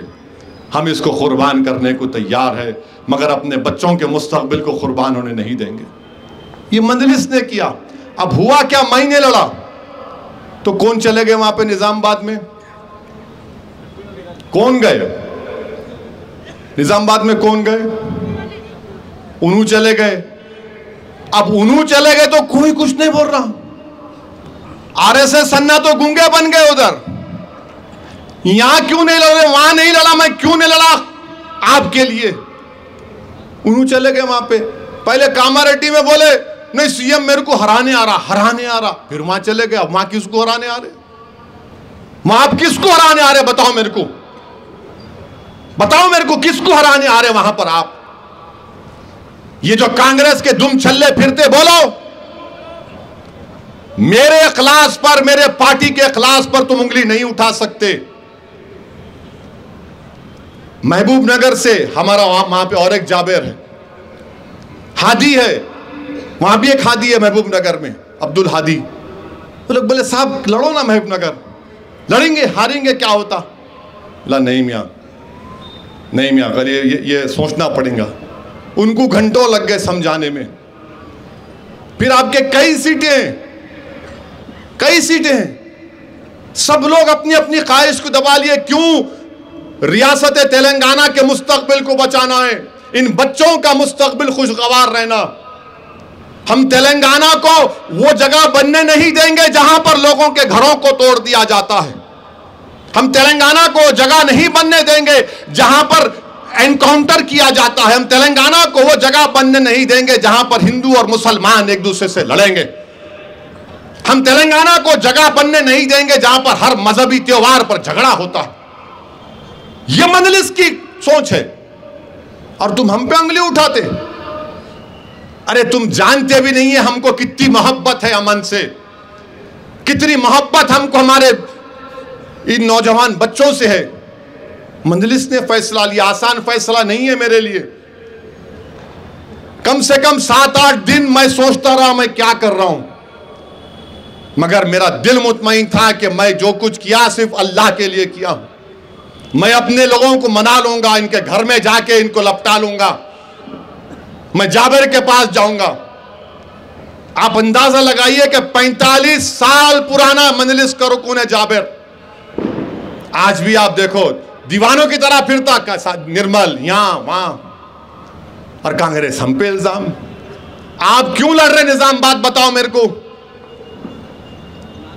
आप सोचो मेरे भाई, ये लोग किसकी मदद कर रहे हैं। इसीलिए मेरी आपसे अपील है कि दोस्त और दुश्मन की पहचान आपको होना चाहिए। ये लोग इलेक्शन इसलिए लड़ रहे हैं ताकि मोहन भगवत को खुश किया जा सके। ये पूरी पार्टी मोहन भगवत के कब्जे में आ चुकी है। हैदराबाद में मलकपेट का इलेक्शन कौन लड़ रहा है? कांग्रेस बीजेपी मिलकर लड़ रही है। नामपल्ली में कौन लड़ रहा है मजलिस से? कांग्रेस बीजेपी मिलकर लड़ रही है। क्या हम नहीं देख रहे जमीन पर क्या हो रहा? मगर इंशाअल्लाह ताला मलकपेट से बलाला जीता था और जीतेगा इंशाअल्लाह ताला। नामपल्ली से माजिद मेयर जीतेगा इंशाअल्लाह, एमएलए बनेगा इस इलेक्शन में। अच्छा, किसको नामपल्ली का टिकट दिया मालूम? राहुल गांधी। मालूम किसको दिए? अच्छा एक बार सोचो आप, विकाराबाद में कोई आके बोल दिया विकाराबाद में 2 लाख मुसलमान रहते, उसमें से 1.5 लाख जुनूनी है, आप वोट देते उसको? नहीं, सही से बोलो, वोट देते? अरे जोर से बोलो। अरे और आरएसएस सन्ना आपको नहीं सुनी आता, जरा ऊंचा सुनते हो उन्होंने। आप वोट देते? उनको टिकट दिए राहुल गांधी, उसको टिकट दिए। मां कॉन्स्टिट्यूंसी लो 2 लाख मुस्लिम्स, 1,50,000 फेनेटिक। ये कोई बात है? नहीं नहीं नहीं, ये ठीक नहीं है। ये आप किसी वोटर की तौहीन नहीं कर सकते। मुखालिफत करो मेरी, आप तौहीन नहीं कर सकते मेरी, आप मेरी बेइज्जती नहीं कर सकते। आपने किया। राहुल गांधी को ऐसे ही लोग होना, राहुल गांधी को ऐसे ही लोग होना जो तौहीन करते आपकी। आप समझो मेरी बात को, पहचानो इन लोगों को। आप अच्छा फैसला लो। और आरएसएस ये चाहती है कि तेलंगाना में कोalition गवर्नमेंट बनना, ताकि 5 साल तेलंगाना में गड़बड़ रहे, हालात खराब हो जाएं, और उसके बाद फिर आरएसएस समझती है कि यहां पर तेलंगाना में बीजेपी इख्तिदार पे आ जाएगी। तो मामू का भरपूर साथ दो, मामू का भरपूर साथ दो। जहां मंजलिस 9 है वहां मामू को भी हराएंगे हम, मोदी को भी हराएंगे हम, राहुल को भी हराएंगे हम, और कोडंगल में आरएसएस अन्ना को भी हराने की जिम्मेदारी आपकी है। कोडंगल में आरएसएस अन्ना को घर को भिजाएंगे आप। तो ये काम आपको और मेरे को करना है, ये काम आपको और मेरे को करना है। बीजेपी का यही प्लान है, कोalition बन गए तो हम पैर अटका देंगे। तुम पैर वार नहीं अटकाते, हम कबड्डी खेल के खींच देते तुम्हारे को इंशाल्लाह। तो बीजेपी यही चाह रही, देखो आप। तो मालूम हुआ कि आरएसएस अन्ना मोहन भगवत के साथ है। आरएसएस अन्ना को कंट्रोल मोहन भगवत कर रहा है, और कांग्रेस आरएसएस की, कांग्रेस, जोर से बोलो भाई, डर रहे क्या? अरे ये बोलो जोर, कांग्रेस आरएसएस की। हाँ वो छोड़ दो तो मालूम। उन्होंने बोल रहे आरएसएस अन्ना। हाँ क्या हुआ? किसको? अच्छा ये अभी बोलता हूं। तो ये मामला इनका है, और आरएसएस बीजेपी को कंट्रोल करती। तो आप ये देखो खेल कैसा हो रहा है। मामू भी नहीं समझ रहे। मामू को अब समझ में आएगा मैं बोलने के बाद, अरे असद भाई ये बोले, मगर मामू जरा नाराज भी होंगे, मेरे को भी बोले। हम बताना चाह रहे कि हम इंशाअल्लाह ताला राजेंद्र नगर भी जीतेंगे और जुबली हिल भी जीतेंगे। वहां पे सिटिंग एमएलए मामू का हम लड़ेंगे उनसे इंशाअल्लाह ताला, नहीं बिच्चे नहीं हटेंगे। अब वहां पे जुबली हिल में उन्होंने एक को बैट फिराने वाले को ला लिए, कहीं को लड़ रहे वहां पे उनके खिलाफ। अरे मेला क्या क्या क्या वो क्या बोलते, जम्मा अटका खेल रहे, वो खेलते ना पत्थरों को खेल रहे क्या है? इलेक्शन है ये, लड़ना पड़ता। और क्या क्या करो, मैं छोड़ दिया ना सब चीजें। 119 में 9 लड़ रहा हूं, तुम 110 लड़ो ना। पूरा मैदान तुम्हारे को छोड़ दिया। नहीं, असद भाई के पीछे खाली पूरा तेलंगाना का इलेक्शन असद भाई के पीछे होने वाला है। 28 तारीख तक मोदी अमित शाह खाली हमारे पीछे। अच्छा, कांग्रेस पार्टी में क्या है भाई? हाँ बोल दिया ना, जूनियर कॉलेज ग्रेवयार्ड कोडंगल का है ना, वो भी होगा। अब पूरा इलेक्शन मेरे पीछे। अब आप देखो, मोदी आएंगे उन्हों भी वही, अमित शाह आएंगे उन्हों वही, अब राहुल भी आएंगे उन्हों भी वही। मैं आपको बताना यह चाह रहा हूं कि इस मामले को आप लोगों को संजीदगी से गौर करना है। मैं हर चीज को आपके सामने खोल खोल कर बयान कर दिया हूं। अब आप ये देखो कि ये, और एक बात बोलते ये कांग्रेस के लोग, कर्नाटका मॉडल, मेरे भाई 80% गरीब बच्चों की स्कॉलरशिप कांग्रेस खत्म कर दी वहां पर। अब कांग्रेस में आज नोटिफिकेशन है, कांग्रेस में जो कर्नाटका में जो पब्लिक सर्विस एग्जामिनेशन का नोटिफिकेशन है उसमें लिखा हुआ है कि हिजाब पहन के कोई भी एग्जाम नहीं लिख सकते।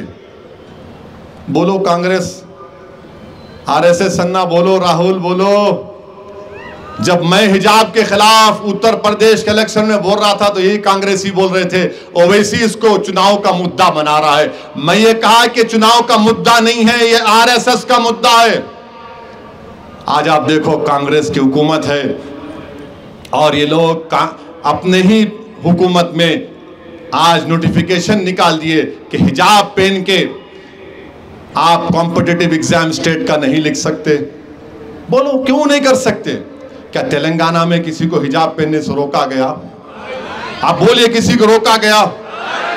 कर्नाटका में हो रहा है, कर्नाटका में हो रहा है। अच्छा, कर्नाटका के इलेक्शन के दौरान ये कांग्रेसियां नहीं बोले थे बजरंग दल पे बैन, बोले थे ना? अब कहां गया बैन? वो याद रखिए कांग्रेस आरएसएस की मां है, इसीलिए मैं बोला कि नए मामू से अच्छे नकटे मामू। तो मामू का साथ दीजिए, मामू को कामयाब करिए। उनमें भी कई खामियां हैं, मैं नहीं बोल रहा हूं कि खामियां नहीं है उनमें। हमको उन खामियों को दूर करना है, हमको लड़ना है उनसे। मगर ये और एक बात याद रखिए, जहां जिस रियासत में दो कांग्रेस और बीजेपी रहेगी वहां पे आपकी कोई इज्जत नहीं है, वहां पे आपकी कोई अहमियत नहीं है, आपको कोई पलट के पूछता भी नहीं। यहां पर तीसरा एक इलाकाई पार्टी है मामू की, इसीलिए बैलेंस ऑफ पावर, तवाजुन क़ुव्वत आपके पास है, आपके पास है, दलित भाइयों के पास है, आदिवासी गरीबों के पास है। दो प्लेयर रहेंगे तो दोनों चाहते कि तीसरा ना रहे, और हमारा काम यह है कि तीसरे को रखना। तीनों लड़े तो आप बैठ के देखना, समझे? मरना दो रहेंगे तो दोनों मिलके हमारे पीछे पड़ जाते, तीन रहे तो तीन इन दोनों को टैकल करता। और मामू बहुत काबिल है, मामू को देखो आप यूं करते, यूं करे कि मतलब उन्हों मसल रहे। अब मामू उस पर नाराज होंगे, मगर तीन रहना याद रखो आप। दो रहे तो परेशानी है, तीन बीवियों की नहीं बात कर रहा हूं ना दो की बात कर रहा हूं, मैं बोल रहा हूं दो प्लेयर रहे तो परेशानी, तीन रहना। चौथा तो आपका खादिम है, चौथा तो आपका खादिम असदुद्दीन ओवैसी है। आखिरी ओवर में जाके पावर हिटिंग, मार छक्का मार, और गेम ओवर पूरा। तो आरएसएस अन्ना अब पावर बैटिंग शुरू हुई है। अब आपको मालूम होगा, मक्खी के शहद के पुट्ठे को उंगली करना, मंजलिस को जाके उंगली नहीं करना था तुम। अब हम तुम्हारे पीछे पड़ गए। खैर बहरहाल मेरी आपसे एक ही गुजारिश है कि 30 नवंबर के दिन जहां पे मजलिस का उम्मीदवार नहीं है, वहां पे मजलिस ने फैसला लिया है कि आप मामू का साथ दीजिए, कोalition गवर्नमेंट मत बनने दीजिए। मजलिस का फायदा हो सकता है, मगर मैं अपने फायदे को देख के निजामाबाद की सीट नहीं छोड़ा। मैं आपके फायदे के लिए निजामाबाद की सीट को छोड़ा हूं। मैं आपके बच्चों के मुस्तकबिल को देखकर आरएसएस के बढ़ते हुए खत्मों को रोकने के लिए मैं अपने आप को 9 सीट तक महदूद कर दिया। मेरे पार्टी में आज भी लोग नाराज हैं मुझसे। मेरा छोटा भाई अकबर मेरे दिल का टुकड़ा है, मेरा भाई, मेरा कलेजा है। बहुत तकालीफ मसाइब उठाया वो अपनी जिंदगी में। 2 दिन तक अकबर खाली सलाम करके चले जाते थे। अकबर आके मेरे को बोले क्या करे भाई आप ये। मेरी पार्टी में भी कोई लोग, बहुत लोग शिकायत करे क्या कर रहे आप ये। मैं समझाया उनको, मिला भाई आपने मुझे इख्तियार दिया, मैं फैसला लिया, मगर मेरी नीयत में इखलास है। मैं अपने तेलंगाना के मुस्तकबिल को बर्बाद होते हुए नहीं देख सकता। मैं आपके उजड़े हुए घरों पर अपना सियासी महल तामीर नहीं करूंगा, ना कभी क्या ना करूंगा इंशाअल्लाह ताला। जिस दिन तेलंगाना में किसी बच्चे को मारा जाएगा, क्या तुम नहीं देखे कि हथकड़ियों में गोलियां मार दी गई? क्या तुम नहीं देखे कि बुलडोजरों के घरों को तोड़ दिया गया? मैं वो सियासत नहीं कर सकता, ना कभी करूंगा। हाँ, मजलिस को फैलाने का जुनून है, मगर जहां पर बात आपके मफादात की हिफाजत करने की आएगी, हम अच्छा फैसला लेंगे और अच्छा फैसला लेते आए। मेरे अजीज दोस्तों और बुजुर्गों, मेरी आपसे इल्तिजा है कि आप मेरे इस फैसले की लाज रख लो। आप तमाम से मेरी अपील है कि आप मेरे इस फैसले के, अल्लाह में से दुआ करता हूं कि अल्लाह, मैं अल्लाह से यही गिड़गिड़ा के दुआ करता हूं, या अल्लाह तू मेरी दिलों का हाल तू जानने वाला है। तेरी दौलत तू जो मुझे दिया, तेरे हबीब को उम्मती बनाकर, वही सबसे बड़ी दौलत है। मुझे इससे बढ़ के कोई दौलत नहीं चाहिए मेरे भाई। मैं आज असर की नमाज पढ़ रहा था चिवड़ला की एक मस्जिद में। वहाँ के मस्जिद के सदर साहब इतनी मोहब्बत से पेश आए, मेरे को सर माथे से पेशानी पे चूमे, लपटा लिए और बोले आप हमारे एमपी थे असद साहब, यहाँ पर आए थे आप। ये दौलत कहाँ से मिलती भाई मेरे? करोड़ों रुपये रखने वाले को ये मोहब्बत नहीं मिलती जो आप मोहब्बत देते हैं। आज मैं दौरा कर रहा था जुबली हिल कॉन्स्टिट्यूंसी में, लोग, मैं एक साहब से जाके हाथ मिलाया, लोग बोले नहीं साहब इन्हों ज़रा भयके हुए है। मेरा नहीं भयके हुए नहीं है, मैं देख रहा हूँ इनको। मैं जाके हाथ मिलाया, मिलाते हाथ पकड़ के बोले मेरा शेर आ गया, मेरा शेर आ गया। मेरे भाई ये मोहब्बत कहाँ से, कौन खरीदेगा इस मोहब्बत को? बोलो कौन खरीदेगा इस मोहब्बत को? एक गूंगी औरत से मिला जिसको बेजुबान है, याकूतपुरा के खलंदर नगर में। देखो आप वीडियो, मेरे को बुला के बोल रही, इशारों से बोल रही, और उसके बाद उसने कहा कि मैं उनको डाली, मैला मेरे वालिद को डाले। बोले हाँ हाँ सालार को डाली। कौन कौन ये कहाँ से लाएंगे? कौन खरीदेगा इस दौलत, इस मोहब्बत को? मैं तो इसमें ही खुश हूं, इसी में खुश हूं। 3-3 घंटे धूप में पैदल चलते, जब ऐसे लोग मिल जाते तो जिस्म में ताकत आ जाती। जब आप लोग दुआ देते कि अच्छा काम कर रहे, करते रहो, काफी है। मेरे भाई हम लोग सिर्फ आपसे, आपकी दुआओं का मोहताज था और हमेशा रहूंगा। मेरी आप तमाम से अपील है कि 30 नवंबर के दिन इस रियासत को बचा लो। आप इस रियासत को बचा लो, खुदा के लिए मेरी बात सुनो। आप एक हो जाओ। मैं पूरे इखलास के साथ, जिम्मेदारी के साथ कह रहा हूं, इस रियासत को बचा लो। इस रियासत को वो जगह मत बनने दो मेरे भाई जहां पर राजस्थान में जुनैद और नसीर को राजस्थान से कांग्रेस की हुकूमत में उठाकर हरियाणा में ले जाकर जला दिया जाता है। एक जुनैद नसीर मर गए और नहीं मरने चाहिए।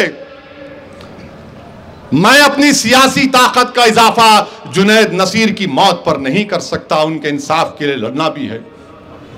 मेरी आपसे अपील है कि इन तमाम बातों पर गौर करिए, एक अच्छा फैसला लीजिए। वखाराबाद से मामू को कामयाब करिए, परगी से मामू को कामयाब करिए, तांडूर से मामू को कामयाब करिए, चिवड़ला से मामू को कामयाब करिए, कोडंगल से आरएसएस अन्ना को घर में बिठाइए। आरएसएस अन्ना को घर में बिठाइए। तो आप तमाम लोग, मेरी आपसे गुजारिश है कि हाथ उठाकर आप बता दीजिए कि 30 नवंबर को आप मामू का साथ देंगे। आप तमाम लोग मामू को तीसरी मर्तबा इस रियासत की जिम्मेदारी देंगे? देंगे? आप कामयाब करेंगे मजलिस को? 9 सीट पर कामयाब करेंगे?